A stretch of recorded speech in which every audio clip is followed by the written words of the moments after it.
Hello guys, welcome to a new video from the channel. This time we'll check how to make a public profile on Snapchat. So let's start. It's very easy and it's a new feature from Snapchat. So now we are on Snapchat. Just click on your icon in the left side. Here just scroll down and go to the option that says my public profile. Just click there and then just press OK. In this way, we have the public profile. You can add a new story or add spotlight. So just add a new story, just press continue. You can add a picture from your camera roll. Just press this one and then next. Then press next and then finish. If you check, here we add a new picture on your public profile. In this way we can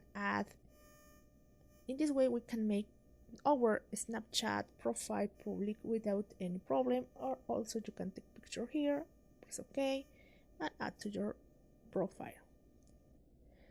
And well guys, I hope it works for you. Remember, this is a new feature from Snapchat.